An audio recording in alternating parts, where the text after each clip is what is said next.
Estimados estudiantes, la clase que hubiéramos tenido hoy, más que clase, es un conversatorio respecto a las medidas de autocuidado que debemos otorgar a nuestro paciente con epilepsia. Ustedes podrán comentar en qué momento podemos ver a un paciente con epilepsia. Como tal, en un control rutinario, son pocos los pacientes, pero sí puede ser que sea un paciente, por ejemplo, que venga a un control de CICER, a un EMPA, un EMPAM y tiene epilepsia. Por lo tanto, debemos entregar indicaciones respecto al autocuidado de la epilepsia, y no solo al paciente, sino también a la familia. ¿Qué es la epilepsia? La epilepsia se define como el comportamiento que debe tener, ¿qué es el autocuidado en epilepsia? Primeramente, se define como el comportamiento que debe tener un paciente para optimizar el control de crisis y manejo en los efectos de vivir con la enfermedad. Cabe destacar que la epilepsia es una enfermedad que está asociada a disfunciones cerebrales. La epilepsia se comporta de diferentes maneras de acuerdo al ciclo vital que nosotros podemos estar con nuestro paciente, un paciente adulto, un niño, una persona mayor, tiene diferentes comportamientos.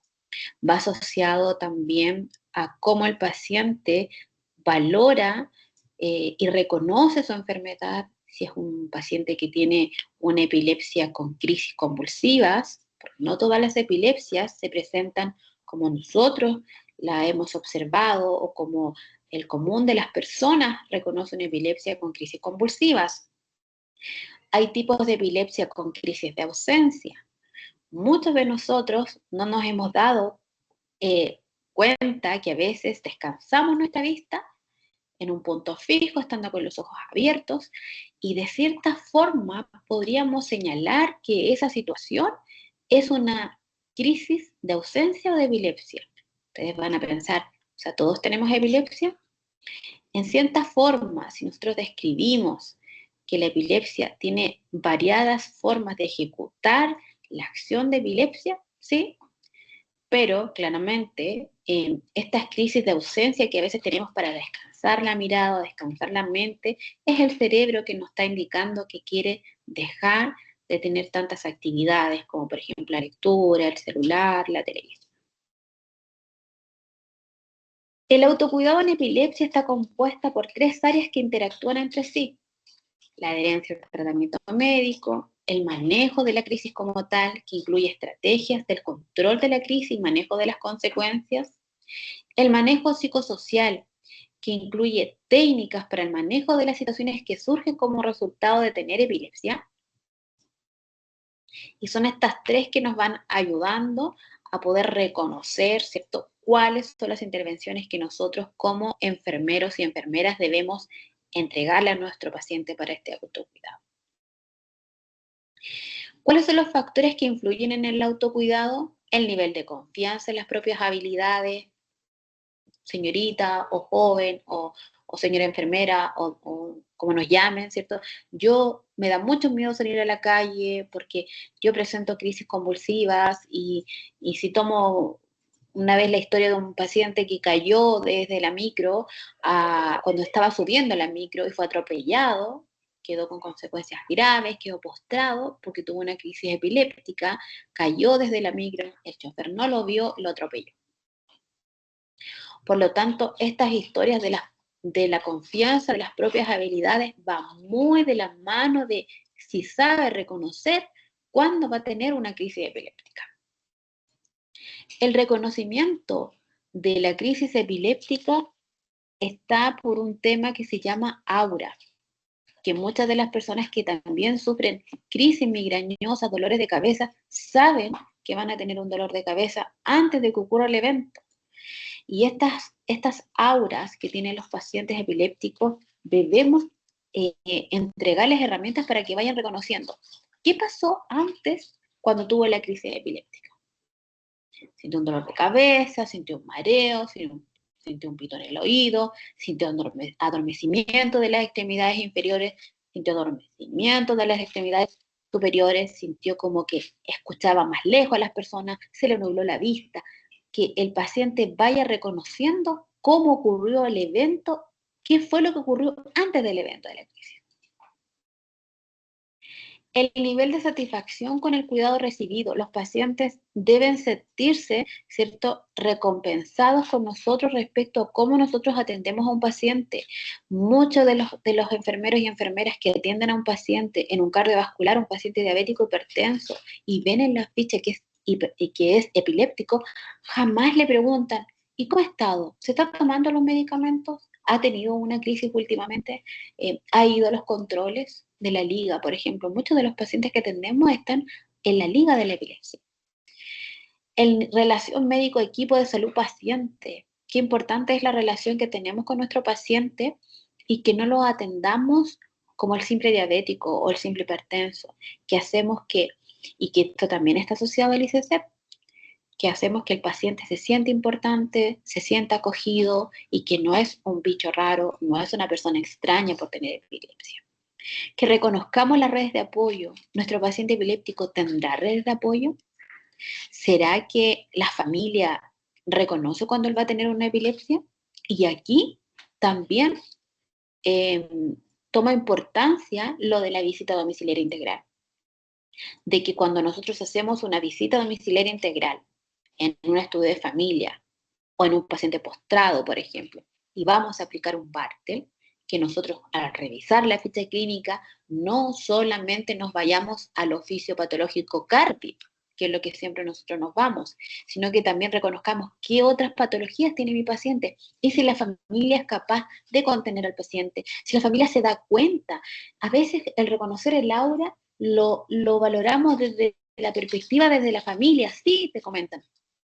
Mi familiar, antes de que viniera esta crisis epiléptica o que tuviera la convulsión, sabes que se tomó la cabeza, se agachó, se sentó, quedó un poco pegado en un punto, no sé, vomitó. Por lo tanto, ahí podemos ir, ¿cierto?, con el paciente y con la misma familia, ir reconociendo cuándo esta crisis puede venir. El bienestar emocional que también tiene el paciente es importante.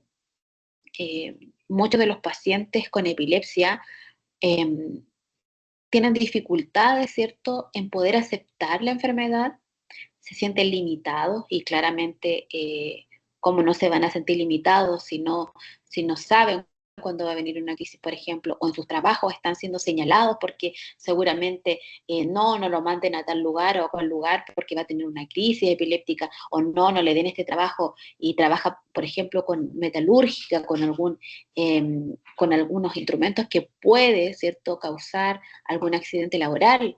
Por lo tanto, emocionalmente el paciente se ve limitado. El estigma asociado a esto, ¿cierto?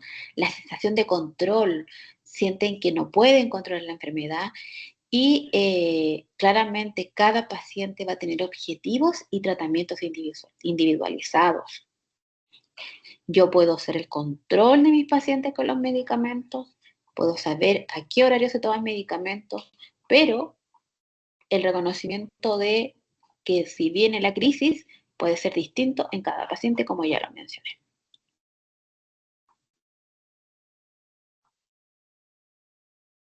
Todos los pacientes con enfermedades crónicas necesitan recibir educación y apoyo psicosocial para entender y manejar su enfermedad. Esto fomenta la adquisición de conductas de autocuidado. Por lo tanto, es importante que nosotros podamos reconocer a nuestro paciente, como ya les dije, desde el aspecto eh, del control. O sea, la revisión de ficha es súper importante, chiquillos. Eh, Vamos a ir avanzando un poquito. La verdad es que esto debería haberse hecho conversado, pero bueno.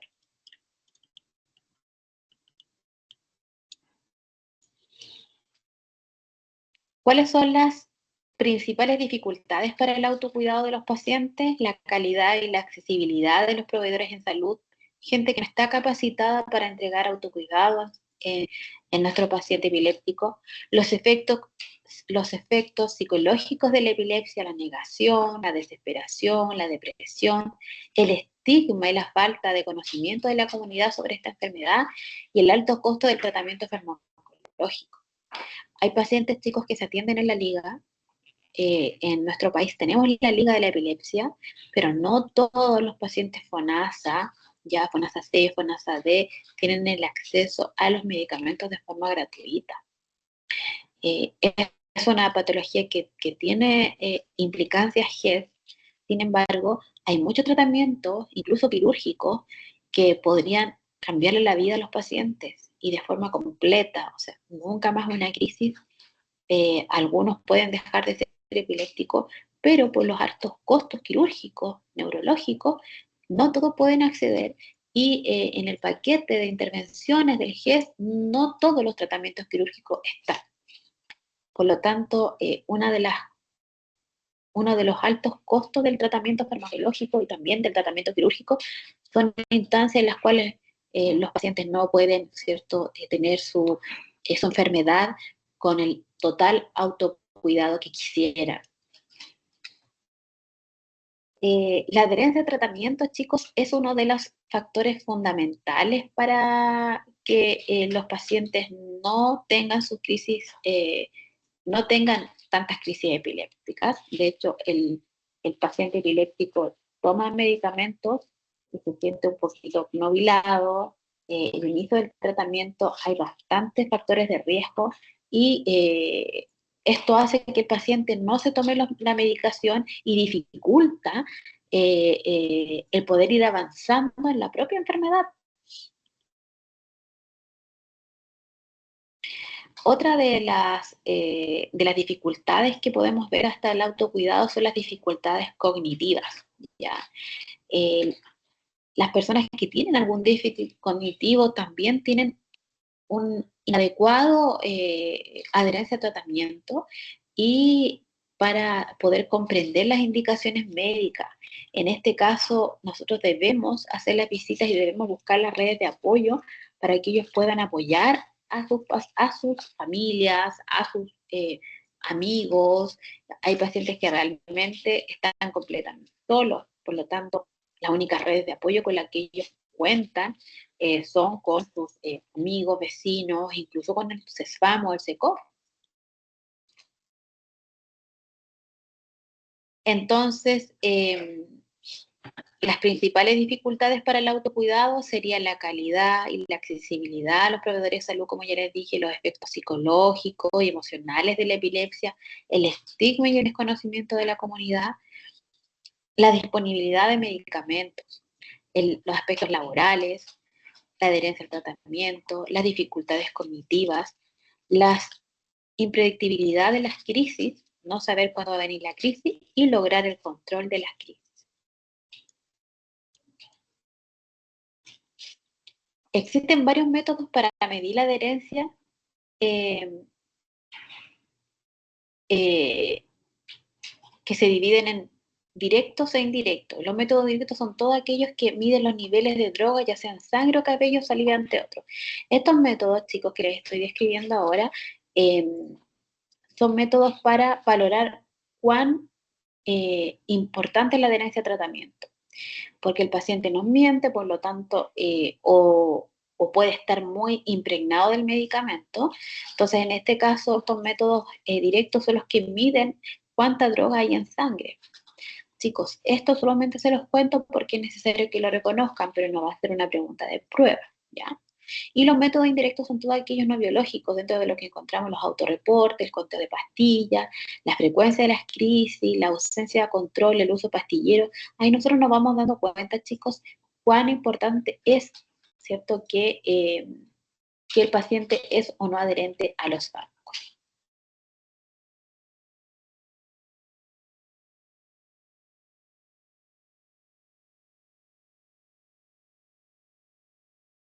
Para mejorar la adherencia al tratamiento, hay estrategias ya que están asociadas a valorar las redes de apoyo, a valorar e indagar si la adherencia al tratamiento es la no adherencia a tratamiento es intencionada o no, a preguntar sobre las creencias y preocupaciones del paciente sobre el medicamento, ¿ya? Y sugerir a los pacientes llevar un registro de las tomas de medicamentos, hacer, por ejemplo, un calendario de fármacos con el paciente.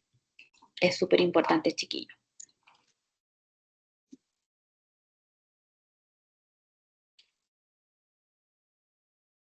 Cuando nosotros hacemos la consejería a nuestro paciente diabético, una de las consejerías sumamente importantes es comentarle al paciente que no pueden estar sin dormir. La importancia de la higiene del sueño es fundamental en un paciente con epilepsia. ¿Y cuáles son los riesgos de esta privación? Eh, el paper dice que la evidencia existente reconoce la privación de sueño como un factor precipitante de crisis epiléptica y que facilita la aparición de descargas epilépticas eh, inter interictales, ya, crisis epilépticas, en las cuales el paciente sacude mucho su cuerpo, se puede golpear contra el suelo, puede sufrir alguna lesión. Por lo tanto, un paciente epiléptico no puede trabajar por turnos, no debería trasnochar. Recordarle a nuestro paciente que el que duerma siesta no significa que va a recuperar las horas de sueño de noche. Eso es importante. Las características del encefalograma después de la privación del sueño sugiere que esta podría activar crisis primariamente generalizadas, siendo el riesgo más alto dentro de las primeras 48 horas después de la privación del sueño. O sea, el paciente no durmió, por ejemplo, porque salió en la noche a alguna fiesta o algo, eh, y el paciente comienza ya después de 2 días puede tener crisis después de 2 días después de haber privado el sueño. Importante también que si el paciente, por ejemplo, además de estar privado de sueño, consuma algunas sustancias como el alcohol, como otras drogas, ya es, pero fatal, fatal. ¿Ya? Por lo tanto, se recomienda que los pacientes duerman las cantidades de horas que podrían ser, cierto, que son las 8 horas, un paciente de persona mayor duerme un poco menos, pero es muy importante que nosotros valoremos lo que es la privación de sueño.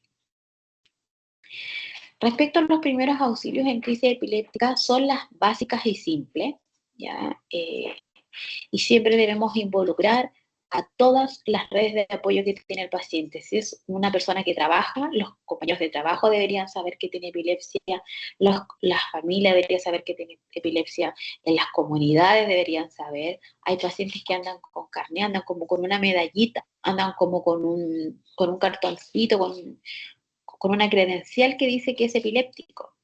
Ya, por lo tanto, es sumamente importante que todos sepan. Y respecto a las primeras auxilios que deberíamos enseñarle a nuestro paciente, lo primero es que si el paciente sabe que le va a venir la crisis, debe buscar un lugar seguro. Avisar primero a alguna de las personas que está alrededor y decirles que va a tener una crisis epiléptica. ¿Ya? ¿De qué tipo? Sabes que me va a dar una crisis, enseñar al paciente que va a tener una crisis epiléptica, comentar y buscar un lugar seguro. Un lugar seguro puede ser una cama, un asiento con respaldar y con apoyabrazos. Si está en el metro, si está en algún lugar, buscar, comentar a un guardia y buscar un rincón, una esquina, ya donde esté seguro, agacharse, ¿cierto? Y buscar ese lugar seguro siempre avisando a alguien. No se tienen que introducir ningún tipo de ni pañuelo, ni elementos dentro de la boca. Muchas veces decían hay que introducir un pañuelo para que no se muerda la lengua. No, chicos, no hay que, tienen que introducirle nada al paciente.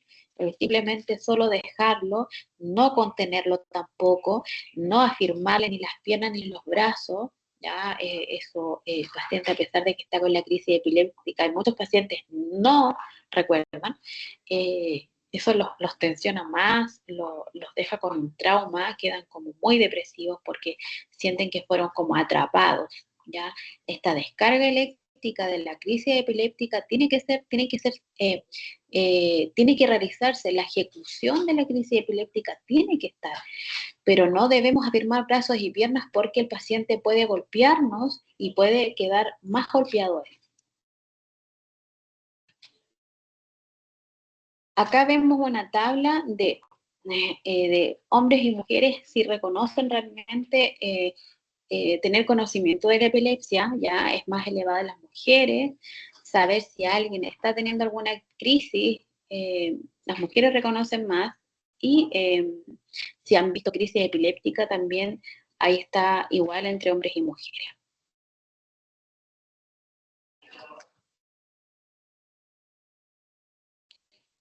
Una de las cosas importantes, chicos, que podríamos aconsejarle también a nuestro paciente es que tenga un diario de crisis. ¿Qué es lo que es un diario de crisis? Es un cuaderno en los cuales ellos anoten a qué hora fue la crisis, en qué lugar fue, cómo él sintió que se estaba iniciando esta crisis, qué sintió antes de que fuera la crisis. Y ahí podemos también ayudar a que ellos puedan reconocer un poco lo que es el aura y puedan reconocer cuándo va a venir esta crisis. Este reporte de diario de crisis es importante también para los mismos cuidadores, para que ellos sepan cómo fueron las situaciones, ya donde, cómo precipitó, por ejemplo, hubo un resfrío, hubo una infección, no sé, día, y ahí van a decir, ah, mira, justo te vino la crisis porque hacía 2 días atrás dormiste menos, dormiste poco, fuiste a algún evento donde había muchas luces, escuchaste muchos ruidos, etcétera. Es muy importante el diario de crisis, tanto para el individuo como para la familia y la comunidad. El consumo de alcohol en un paciente con epilepsia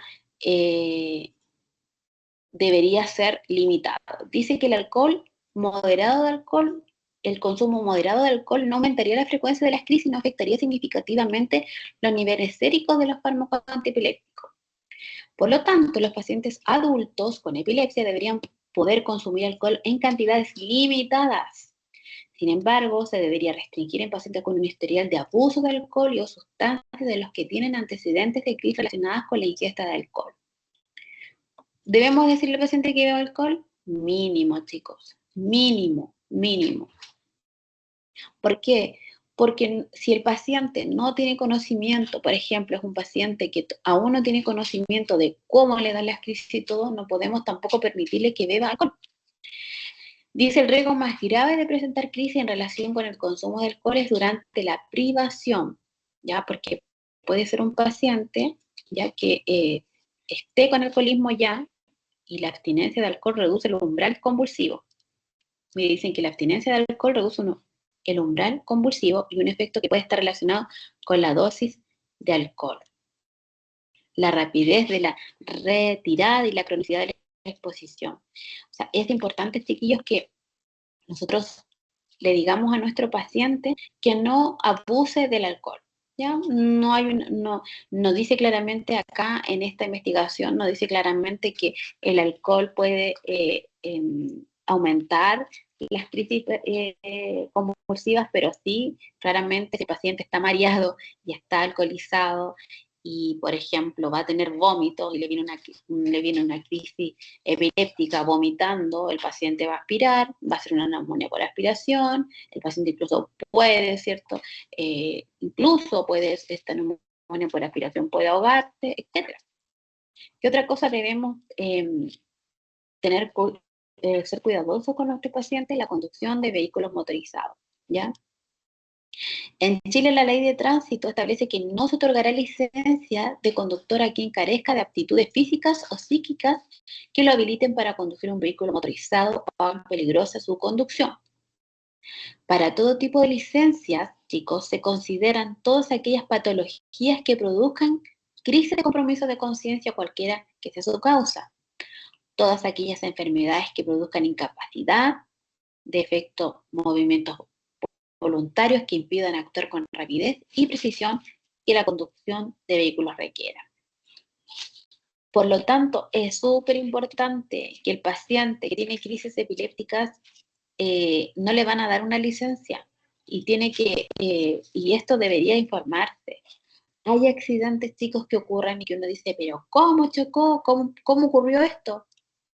Y jamás este paciente informó, no está en línea. Imagínense que muchas veces no estamos en línea atención primaria con nivel terciario. Ustedes creen que van a estar en línea eh, eh, la dirección de tránsito con la red de salud.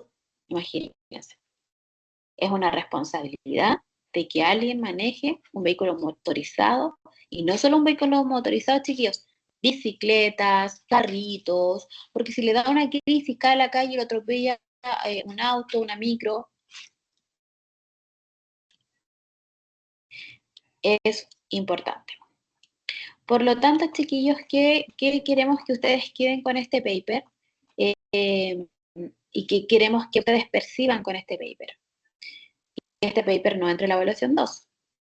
Que los cuidados importantes que tenemos que tener con nuestro paciente es la privación de sueño, el consumo de alcohol, que puedan reconocer las crisis epilépticas, que a través de este diario de crisis ellos puedan escribirlo y puedan reconocer cuando viene una crisis epiléptica, que la familia comprenda, ¿cierto?, cómo son las crisis, qué deben hacer, que debe dormir las horas que corresponde, que no debe dejar su tratamiento farmacológico, que es sumamente importante el tratamiento farmacológico para los efectos del control de las crisis epilépticas, que debe alimentarse de forma adecuada, que debe alimentarse de forma saludable y que el paciente no es distinto a nadie. El paciente tiene una condición ya que lo tiene que asumir y que si ellos se adhieren a tratamiento farmacológico, realizan los controles preventivos, eh, no consumen alcohol, no consumen drogas y reconocen su patología como tal, van a poder hacer la vida lo más simple posible y van a poder hacer la vida lo más habitual posible. Eso, chiquillos, es el paper. Hubiera sido fantástico que lo podríamos haber conversado todos juntos, pero no pudimos, pero de todo lo que hablé en esta cápsula, puedan escucharla para que les vaya bien, porque esto ingresa en el OSAT, en la tercera evaluación. Así que no hay nada, que no tengan miedo de nada, para que no me digan, ay, profe, no tengan miedo de nada, porque va a estar todo bien. Un abrazo, nos vemos en una próxima oportunidad.